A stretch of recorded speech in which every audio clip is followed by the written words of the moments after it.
दोस्तों, अगर आपने अभी तक हमारा चैनल सब्सक्राइब नहीं किया है तो यहाँ क्लिक करके हमारे चैनल को सब्सक्राइब करें और इस नोटिफिकेशन बेल को भी दबाना ना भूलें, जिससे कि आप हमारी आने वाली हर वीडियोस की नोटिफिकेशंस पा सकें।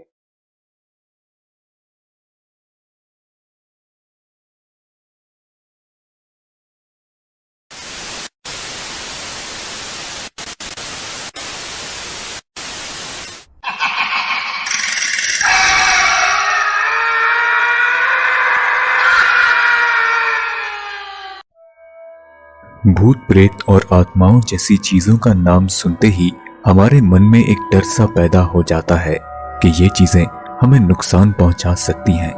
लेकिन क्या वाकई में ऐसा हो सकता है, या फिर ये चीजें किसी न किसी माध्यम से हमें कुछ बताना चाहती हों?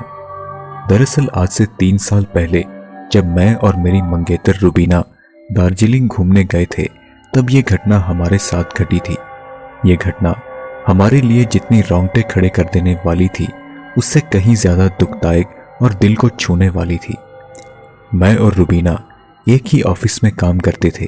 धीरे धीरे हमारी दोस्ती हुई और ना जाने ये दोस्ती कब प्यार में बदल गई। जल्द ही हम दोनों ने दार्जिलिंग घूमने का प्लान बनाया।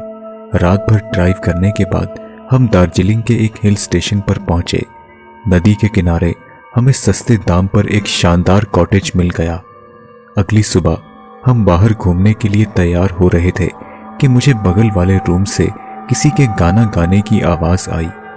मैंने बाहर जाकर देखा कि लॉबी के आखिरी हिस्से की खिड़की पर एक लड़की अपना सिर टिकाए गाना गा रही है। वो लड़की बेहद गोरी और गुंगराले बालों वाली थी।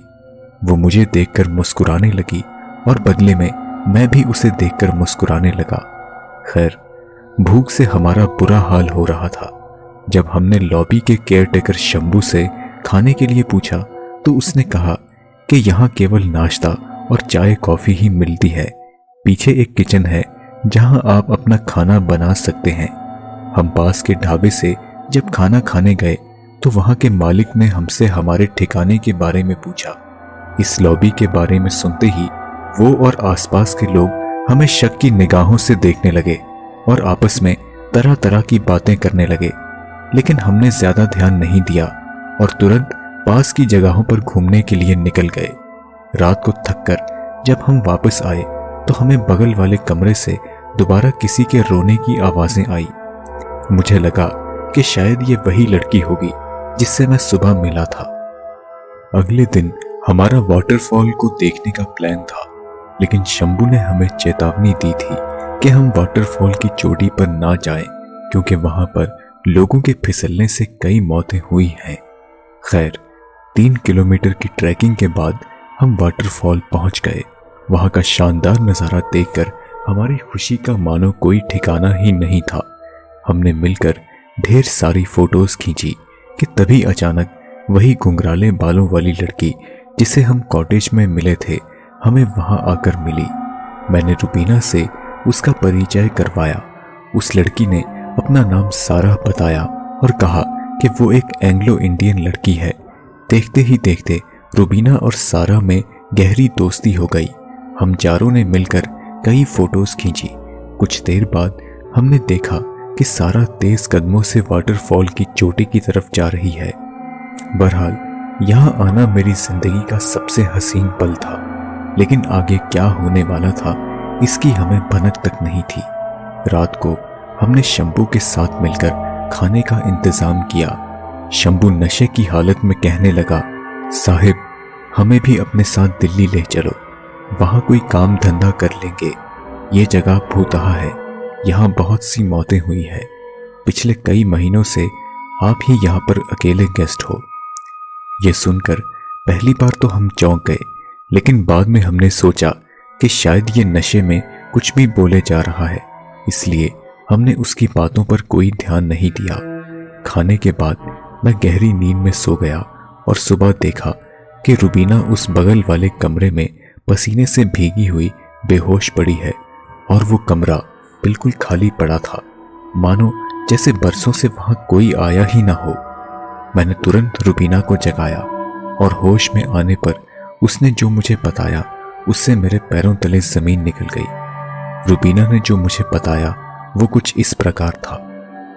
रात को करीब 3 बजे उसका दम घुटने लगा तो उसने देखा कि सारा उसके ऊपर बैठी हुई है।